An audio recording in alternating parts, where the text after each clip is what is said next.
Hello, romance Ashley Cons, aka the Altar Dragons. Welcome to my YouTube channel, the Breakup Diaries. This is something that's been on my mind the past couple of weeks, and I've tried to structure it, and I'm like, you know what? Why don't I just? Apparently, I've garnered a reputation of being very consistent, which I think is kind of contradictory because I think I'm super inconsistent, but I've been looking at my old content from years ago, and I used to be able to just rant and talk. And then I started scripting things, and I'm like, why are you trying to script yourself, Ashley? It's not that deep. It's not that big of a deal. This is obviously something that's bothering you and sitting on your chest. Just say it and let it out loud. Also, there's something happening with my right ear where there's an echo happening, and it started occurring because I've been swimming in order to work out, which is good because I'm working out. But now I'm like, oh, have I permanently damaged my right ear? We'll find out later. Stay tuned. Okay, so let me tell you about my history with dating apps. It's very brief and very, very quick. I joined the dating app obviously with the intent to fucking date, and also with the intent to get fucking laid, let's not act like it's not we don't use it for something other than that. So I'm swiping looking for the most attractive males, and then I saw this one guy and I'm like, oh my god, he's perfect, right? So I'm like, oh, do you want to come over and hang out later? And he's like, yeah. I'm like, okay, cool. So we're planning on hanging out that night, and I'm like, oh, send me another picture of you. And he does, and I'm like, that's not what you look like in your profile photo. And I was like, fuck this is not worth it. I have a friend who uses dating apps consistently-ish, and she finds that a lot of the men can't even maintain a conversation. And I think that I did sometimes late at night when I'm feeling particularly sad, which is quite often, I'll think to myself, why not just sign up for an app just to talk to someone, just to flirt, But I find that in general, men aren't very good texters, I will want to have a conversation about anything and everything, right? And men don't really like to be on their phone like that, which is okay, I guess, because sometimes I feel like I'm trying to make my boyfriend my girlfriends, you know what I'm saying? Okay, I don't have a problem with meeting people face to face. I think that's an issue if you find that you're not meeting people in real life, unless you live in a super small town, yeah? But even then, the people in your small town are still on your dating app. I think that's an issue where you don't feel comfortable enough approaching someone in real life, but you feel comfortable lying to them online. Number one, like I said, you never look like your photo does. Never, ever, ever look like it. And I've been so insecure actually lately because I've been thinking to myself, do I look like the way I do on my YouTube channel? Do I look like the way I do in on my modeling photos? I've been super hyper aware of that lately. But number two, like I said, you know how to fake conversation. When you're first meeting someone, the conversations are so basic and so boring, it makes me want to gouge my eyeballs out. It's the whole basic so tell me about yourself. What do you like to do for fun? It's easy to maintain that conversation. You see how annoyed I'm getting right now? It's easy to maintain that conversation, but on date number 10, can you give me something else? Can you feed me something else? No, because you've already used all your magic tricks. Now you're exposing the fact that you're boring and dull and uninteresting. It's very deceptive, God, that was super rude. Sorry. Another thing with dating apps is, and this is something that this is a metaphor that I'm quite proud of. Dating apps are like shopping malls for women. You know how when you go to a mall. I'm from obviously New York. You know how you went? Was that more Boston? I don't know. You know how when you go to a mall, as a woman, you have 1,000 stores for you. Like, oh, do I want perfume from this store, from this store? Do I want shoes from this store, from this store? Men, they have very limited options, which is very interesting because with dating apps, there are more men on the dating apps than there are women. So women think that it's kind of like an inflated ego where you think that you're so desirable because so many men are swiping left or right. I don't know what the fuck it is. So many men want to talk to me, you know? And it's like, no, there's just so limited of you. So you're not special. You're not unique. You're not that attractive. There's slim pickings and you're part of the slim pickings. That was rude. But it's real though, you know what I'm saying? Like, like someone... There was a celebrity that was saying the other day, like, I want more ugly people on TV. No, you don't. No, we don't. Like, like, why are we bragging about being ugly? You know, like, we're too advanced in society for you to be ugly. There are ways to have to fucking fix yourself. You know? God, that was so rude. Now I feel like I'm ugly the way I'm talking, but it's fucking true though. When you think that. And like, this is so very high school. Do you remember, maybe you went through this phase or not, but do you remember in high school when you were talking to Mary Jane, Sue, and maybe Tom, how you felt like, oh, I'm hot shit because everyone wants me. No, everyone wants you because you're in this very small building. There's very slim pickings of you. So you're not special, you're not unique, you're not that attractive. I'm only talking to you because you're the prettiest cow. Cow is a bad metaphor, but you see what I'm saying though, right? Something else I've been pondering is, like I said, I don't have a hard time meeting people in real life. I've actually been meeting very, very attractive men lately, which is very weird. I'm like, what's changed about me that like attractive men are flocking to me? Now I feel rude because I feel like I'm calling my exes ugly, but I did settle. But something I've been pondering is, should poor people not date?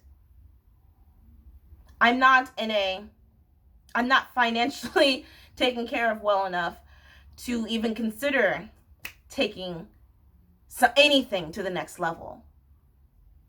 Is dating something that's specifically catered to the middle and richer class? And I think the answer is yes. There's a guy,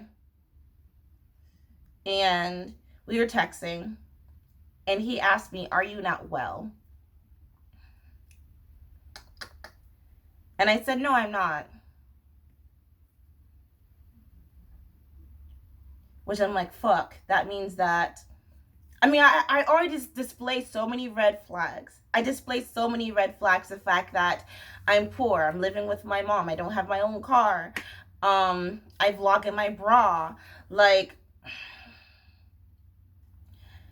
here's this, and then I'm going to move on to the next subject.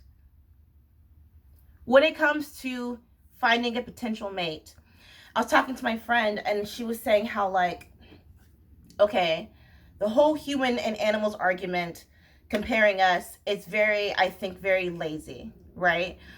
But here's the thing. We were given sex organs in order to reproduce, right? And now that we see that we don't need each other for that, then why do we need each other? And I think I'm averting. I'm avoiding what I really want to say, which is, if I'm going to invite someone into my life, I want them to want me. Because you hear a lot from people like, oh, thank you, next, let's keep it moving. Like, I'll find someone else, you weren't good enough for me. But it's like, was I that easily replaceable? Was I that easily forgettable? I want to date a guy who, like, the first thought that he thinks in the morning is, I hope that Ashley is okay. I want him to constantly be throughout his day and be like, I hope Ashley ate. But like, not in like a not in like a fatherly way. Like, I just want a guy to care. I just want a guy to pick me. If something was about to go down, are you gonna have my back? I want a guy to like support me and my art. Like, ask me, hey, did you vlog today? What's the content gonna be today? I just want a guy who's actually interested and cares about me, and I don't have to beg for that attention. And is that too much to ask for? I wrote something a while ago, and the whole gist of it, it says, I don't need you to love me, just like me. Can you just like me?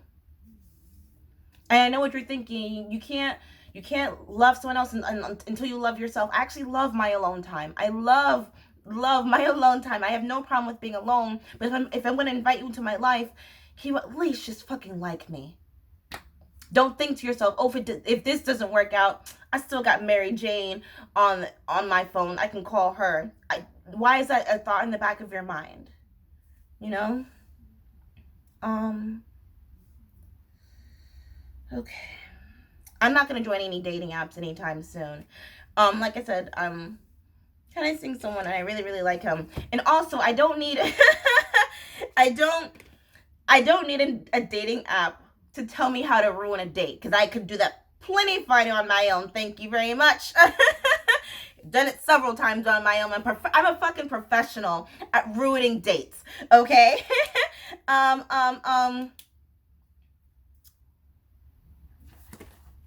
To summarize what I just said, I want someone, and not in a power hungry way, but I want someone to be afraid of losing me and not be so quick to move on to the next one. Because if that's the case, then I mean nothing to you. Okay, moving on. Okay, so now here's what's really grinding my gears. So I did a post like a while ago talking about how representation doesn't matter, you know? And I think a lot of what's happening a lot right now, present tense, is a lot of people are using diversity. They're using people of color as fucking mascots. They're using homosexuals as fucking mascots to be like, look how fucking diverse we are. And it's like, I'm not your fucking mascot. I'm not.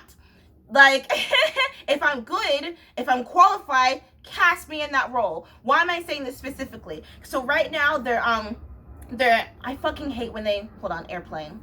Let me collect my thoughts because I am getting a bit heated. Also, the fucking sun, like usually this time of daylight savings just happened. Usually the sun is like over here, but then like it moved over here and I'm like, okay, that's too much. That's too much. You're doing too much, sun, but thank you for being here. Okay, there was, they're doing a TV musical, a reboot of fucking Annie, and they cast a black Annie, which they did a movie version with the black Annie as well. Here's the thing with Annie though, okay? The thing that made Annie special and unique was the fact that she's a fucking ginger. Right? So now you've completely eliminated that from the character. She's not wanted because she's a ginger. No offense to gingers, but that's the point that makes Annie a great orphan. The ginger with the fucking red dress. And now the fact that you cast her as a black girl, you're like, oh, no one wants her because she's black. And it's like, why do we fucking love the fact of fucking victimizing ourselves? It's like, it's so popular to feel so down and out. It's so annoying when I say to people, I don't have a dad, and like their first fucking assumption is, oh, did he get killed in the mean streets of Compton? Did he get shot? And I was like, no, he passed away when I was young because he's a cop. And people are like, oh, was he killed by another white cop? And I'm like, Jesus Christ. No, he had a fucking stroke. That's how people fucking die. Like, I'm not some strange anomaly because I'm African American. You know what I'm saying? And it's so weird. It's very clever. It's extremely clever how they're using race to still divide us in 2021. You know, it's like, I don't think the man exists because we've turned it into each other, because we're willingly turning on each other. But what is that? Okay, so yeah, Annie. So now they cast a fucking black Annie, and then recently on Broadway they cast what's her name? I was gonna say Eponine, but that's Les Mis. On Phantom, the main character, where her homegirl's name is, they cast a black girl, and I was reading the article about it, and they're like, oh, she's made history, because in the history of Phantom, they've never cast a black actress. Maybe there weren't any black actresses, one, auditioning recently, two, who had that great of a voice, because you need a great operatic voice. Don't make it seem like, here's the thing though, okay guys? Art is the most diverse thing on the planet. And and it's so insane how people act like it's not. How like I've been playing male roles since the first fucking grade. You know? Like there's always been fucking lesbians in on stage. You know, there's always been transgenders on stage. There's always been different races on stage. Maybe it's not as popular because that show's not great. It has nothing to do with the fact of your fucking race or gender. So stop playing up that card. Quit it.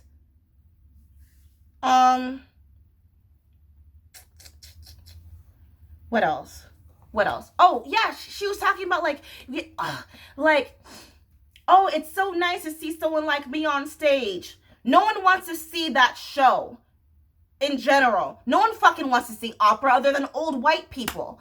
That sounds bad, but it's true. Like, I'm putting on a musical right now, and I'm like inviting people to go see it, and they're like, oh, I don't watch musicals. Duh. Yeah, you know what I'm saying? Like, it doesn't matter if you cast a black Eponine in Les Mis or not. Black people are not going to show up to the fucking show. And it's so fucking pathetic how people think that it's going to work. Like the fucking all-female cast of Ghostbusters. People are like, yeah, about time. But you weren't gonna fucking watch it in the first place, bro. Why are you pretending? Why do you feel so guilty like you were the one who enslaved people? Why are you feeling so guilty like you owe something to someone? If you're gonna owe something to someone, why not actually be involved and be engaged rather than wanting to like blackwash everything? You know what I think as well? You know what also really, really bothers me? Instead of doing like an all black version of, I don't fucking know, an all black version of fucking Titanic, why don't you support these shows who are actually writing their own productions, who are actually staging their own productions, who are actually producing their own content? Why don't you introduce us to something new rather than trying to blackwash everything? Because that's actually doing nothing. It's not. It's kind of like you're trying to reboot something. You're trying to keep something on life support because you're too lazy, because you don't want to take risks, because everyone's so scared of losing their fucking condo. It's like you're pandering to people's pity, and you're pandering to people's nostalgia, and it's not fair. And like I said, and sometimes I feel like I'm not the right kind of Negro for you. Let's say that you cast a black Spider-Man, but we need the right kind of Negro. Isn't that still kind of auction blocking us? You don't feel that way at all? Like I said before, I do princess parties, and I was thinking to myself the other day, oh, since they cast a black Little Mermaid, now I can finally do the Little Mermaid. But am I the right kind of shade? Do I look like the right kind of Negro for your Little Mermaid? You see what we're still doing to each other?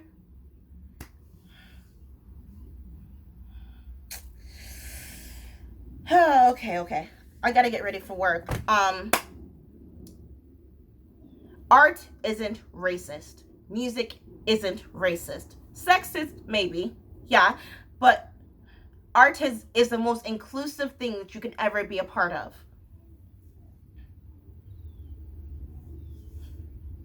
Art is supposed to be a suspension of disbelief. You know?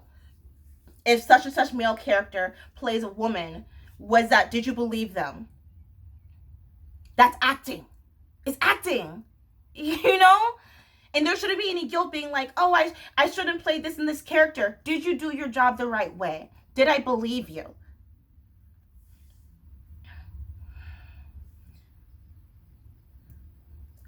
Beware those who are quick to censor. They are afraid of what they do not know. That was said by Charles Bukowski years ago. Beware those who are afraid to censor. No, let me say that again. Beware of those who are quick to censor, because they are afraid of what they do not know. You're quick to censor. And it's sad, because you're projecting your own insecurities. Keep your fucking hands off art. You don't know how to use it. I'm sorry that you're a failed child actor, but fucking keep your fucking hands off of it. You don't know, you don't understand it, and you don't know what you're doing. Keep your fucking TikTok, keep your fucking Instagram, keep your hands off the fucking stage and film. That's it. That's it. Fuck, this was fucking long. But I feel great. Okay, I'm gonna go to work now. Bye.